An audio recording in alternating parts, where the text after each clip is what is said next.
I'm here with my trusty laptop, so let's get straight into it. Oh, I've done it again. I've said laptop instead of iPad. Hi guys, welcome back to another week of TFW, the footballing show dominated by all of your opinions in a weekend which saw the footballing season finally rounded up with Bayern Munich lifting the Champions League. I'm here with my trusty iPad, so let's get straight into it. First off, Vidamra has said that this Bayern is one of the best teams of the 21st century. They've won all their Champions League games and scored more than 7 goals in a match 2 times. Once again, a huge team like Barcelona. Oh, not a huge team like Spurs. Terrible. They've also completed the treble. It looks like they're going to recreate the same scenes like Barca did in 2009. Agreed. I fully agree with this, and I don't even think the 21st century. One of the best club sides of all time even. There is what I think is super interesting to this one is the fact that technically this side from Hansi Flick only really started in November. Like Bayern were in a bit of patchy form at the beginning of the season with Niko Kovac. Then he got fired. Then Flick took over as an interim, then got the job on a full-time basis, and then dealt with, the lockdown, and then came back to absolutely smash the Champions League. So if anything, they've had to deal with far more turmoil than you normally would within a season, and still have just done unbelievable things. They won the Bundesliga by 13 points, scoring 100 goals and only conceding 32 in 34 games. They won every single Champions League match. As you said, smashed Bayern 8-2, smashed Spurs 7-2, 10 past Chelsea. 7 past Chelsea, not 10 past Chelsea. 10 past Spurs in both games. Lewandowski was probably a contender for the Ballon d'Or had it not been cancelled. The rise of Alphonso Davies, Joshua Kimmich's unbelievable. Goretzka came back after lockdown like a beast. I cannot think of a team who would want to face Bayern at the moment. People are saying Liverpool. I think Bayern would have beaten Liverpool. If we're looking at if this was a final, and Liverpool didn't get there, so obviously it's make-believe. If it was a final, I'd still put Bayern to win it. I'd still put them as the best club side. I think the thing is that with Barcelona, who I think are the second or first, it's kind of between those two, best club sides, they had a whole era of being amazing. From 2008 to 2012 when Pep Guardiola was in charge. Obviously all 6 titles they won in 2009, the calendar year. So that then involves the Spanish Super Cup, UEFA Super Cup and Club World Cup at the beginning of 2009-2010.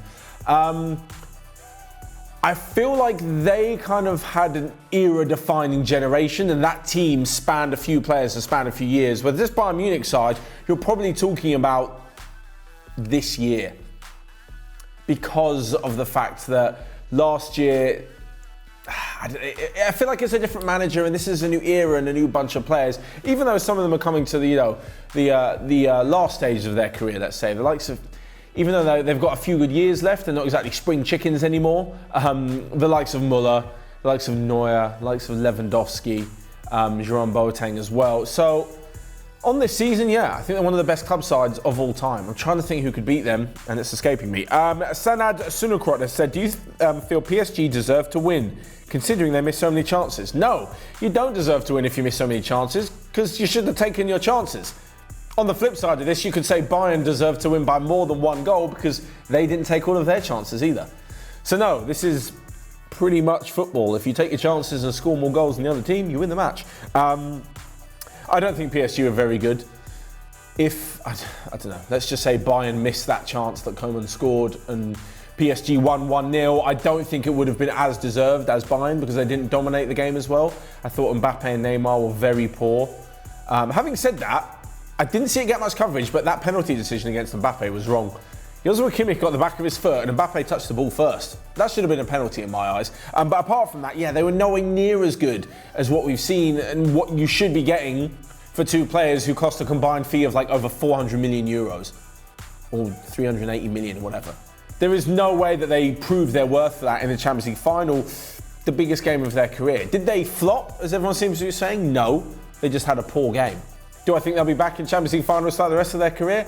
Absolutely. They're 2 extraordinarily talented players. I'm not sure whether it'll be with PSG or not, but we'll get onto that in just a little bit. In fact, though, very quickly, made a video with Angelino on a Q&A right here talking about why Mbappe should have left if they would have won, but I still think he should leave anyway. So go and check it out for all them reasons. Next up, Elias Brown said PSG wouldn't have made the Champions League final without Neymar. Oh, duh. His vision and ability to link up with Mbappe and dribble through defences is almost unmatched and has individually carried his team this far. Mbappe wouldn't score as much without their chemistry. I seem to say this every week. Why do people say, oh, but they wouldn't have been there without, Neymar or Messi are their best player? Well, of course. Of course you're not going to be as good without your best player. Like, you're basically saying PSG aren't as good without Neymar. They're better with, they wouldn't be as good with, I don't know, Choupo-Moting. Yeah, of course. That's because Neymar's one of the best players in the world. There seems to be an odd fascination that people say, but without. Yeah, but you don't have to worry about without, because they did have him and they did make it to the Champions League final. But yes, I do agree on your last point. If Neymar isn't on form, then Mbappe isn't on form. I don't think Mbappe, it's not his fault. He's 21 years old, he'll grow into his career. I don't think he's at the stage where he can shoulder the full responsibility and make stuff happen by himself, like Neymar can, like Cristiano Ronaldo can, like, other top level players can, and Kevin De Bruyne in there as well. I don't think Mbappe's reached team carrying level yet, but it's easy to forget that he's just 21 and that I'm sure he will reach that stage in his career. My God, he has so much time. Kenua Pizza said, are we witnessing the end of an era where teams have heavily depended on one player to win them trophies and now beginning to make it more of a team sport? If you think that the last era was just defined by one player carrying teams, then you haven't watched a football match closely. As much as there are standout players in teams, and yes, you can say Cristiano Ronaldo carried Real Madrid to their Champions League titles, and yes, Messi carries Barcelona, all this and that and the other. You do realise that these teams are set up to bring out the best qualities in these players, and it's not just a team. I understand what you're saying, that Bayern Munich are better as the sum of all their parts rather than individually having key players to drag them through stuff like Neymar does at PSG. But that was never the case. You'd say, Cristiano Ronaldo scored all the goals for Real Madrid though, so technically, Matt, he carried them to, Champions League finals. You do realise that the 10 other players on the pitch were set up tactically to get the best out of their best player so that Ronaldo could score the goals. Like, he wasn't taking the ball and dribbling past everybody. Like, the focus is Ronaldo. I'm just using, by the way, I know you Messi fans are going to go nuts. I'm just using Ronaldo as an example here. Ronaldo is the best player in the Real Madrid team. It would be wise if you play to the strengths of the best player. Therefore, if the other 10 players do what's best for Ronaldo, give him the ball and set him up with chances and, play it onto his stronger foot, yada, yada, yada, whatever the tactics are, then yes, you're going to be able to bring out the strongest Ronaldo. And the strongest Ronaldo is the one that scores all the goals. And goals win you football matches, and then therefore win you titles as well. It's never been about individual players. There are plenty of players who are happy to take the back seat and let the stars do their shining, because that's what a good team is. I'm tempted to think of a boy band now. When you're in a boy band and you've got the best singer, you let him do most of the singing because he's the best one. And the others just do a bit of the backup vocals. Thinking of that guy from Westlife. Anyway, unrelated, the best teams bring out the best in their top stars, so it just looks like they're carrying them, when really, just put Ronaldo on the pitch, he's not taking any team to a Champions League final, not just any team. He needs the other 10 players. Akeju Ayomide, has said, despite Inter Milan losing the Europa League final, they have had a good season and the board should back Conte. I would agree, because they have had a good season. Considering that Inter Milan, yes, they finished in the top 4, well, technically it is last season, and then to take another step up, bring in some quality players, really establish himself as a big European name again, and finish just 1 point behind Juventus at the top of Serie A. It is a good season. I think that there's certain things off the pitch which make backing Conte a little bit more difficult. Certainly with the style and the player he wants. The thing is, when you're backing Conte and buying players for Inter Milan now, you're backing specifically his system. If that doesn't work, like for example, which other manager would say, yeah, bring in Ashley Young, bring in Victor Moses, those kind of signings that he made that specifically fit his system. The Inter board have to decide whether they're in it for the long run or not. If they're not so sure and they're not in it for the long run, apparently they're trying to convince Conte to stay, which is fine, then they buy all these Conte players. He's had enough. after 6 months, maybe even a year, you're then left with all these players that specifically fit one system and are going to be no use to the next manager coming in afterwards. And I think that's kind of the crossroads that they're at. They should back him. They have had a good season.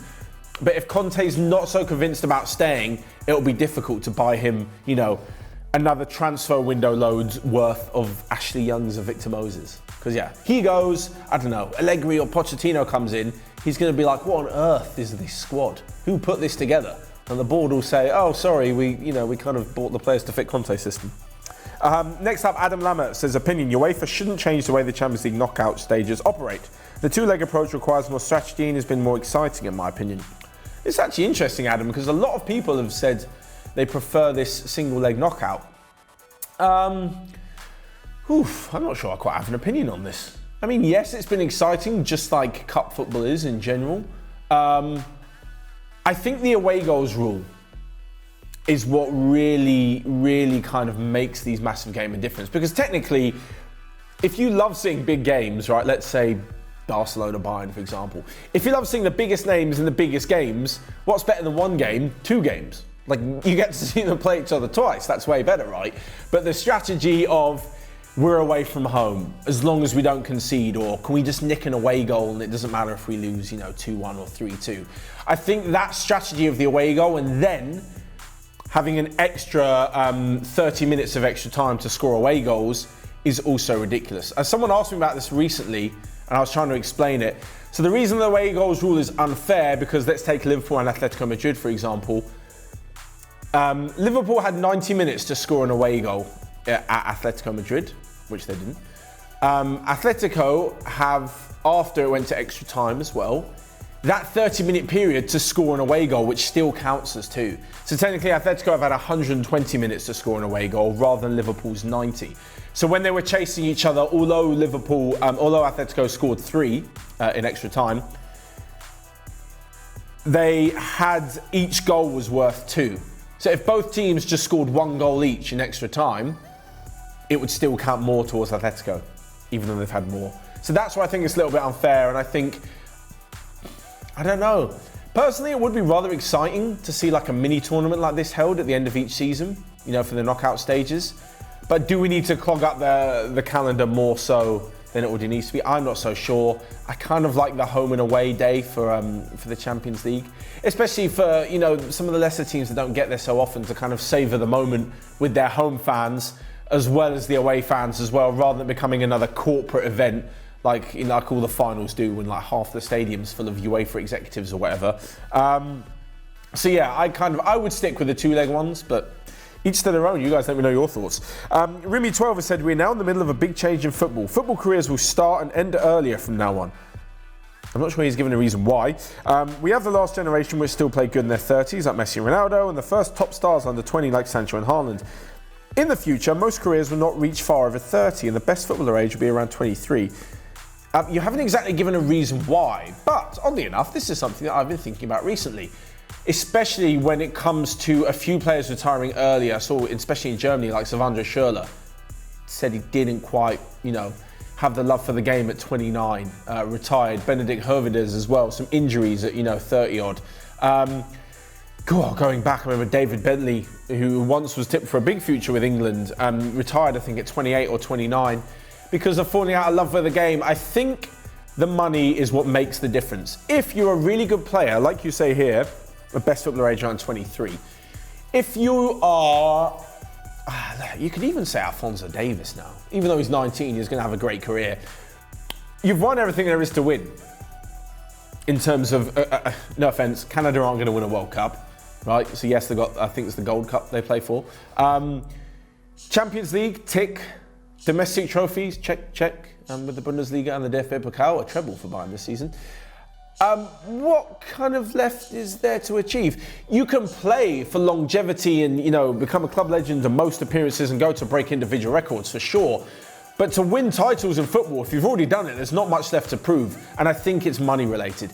I think if you were to play as a youngster, let's take Sancho, for example, from the age of 18 to 25, 7 years at the top of professional football, earn more millions than any player in the 80s and 90s could ever dream about, no matter how good they were. then yeah, if you have other interests and you just sort of decide, you know what, I don't want to be crippled the rest of my life with injuries from the age of 33 onwards. I'd rather spend my 20s enjoying life and getting involved in other businesses and whatever. And I think you've seen it a lot these days that footballers branch out and have other interests. You've made your money in football, why not? I think a few years ago there was more pressure to continue playing because players needed the money up until they were like 37, 38, 39. If you weren't one of the top footballers, you had a long time after your career which you'd have to go and get a job and try and squeeze every drop of money out of football that you can. Now some of the youngsters who are like 21, like Mbappe, probably never needs to work again if he lives to 101 for like the next 80 years because the money he's made and what he can do with it. So I think times are changing, and yeah, you're probably right. You'll probably find that some players will be like, what's the point in playing on from age 32 if I'm just going to get hurt? And lastly but not least, Hridai Venkat Narayan has said, who's your Champions League player of the season? A nice way to end the show and finish the Champions League and the 1920 season. It's been a tough one. I think Lewandowski would be a great choice because of the ridiculous amount of goals he scored. He's been superb. Wasn't like unbelievable in the final, but definitely had a good game and has been brilliant. It'd be difficult to look past him. I think Joshua Kimmich as well. 28 chances created, more than any other player in the Champions League this season from right back / centre mid. It's been incredible, and I think there have been some unbelievable players. It's probably between those two, between Lewandowski and Kimmich. I'm going to go for Lewandowski, and he would have deserved the Ballon d'Or if it was actually happening. Anyway, that is all from TFW. You guys let me know your thoughts in the comments section down below. The best player of the Champions League this season and just everything else that we've mentioned in today's TFW. As always, thank you so much for leaving your thoughts in the community tab. Remember, every single Sunday night is where you'll find our post for TFW. It's that crazy little GIF flying around. And you can leave your hottest opinions underneath. That's all from me though.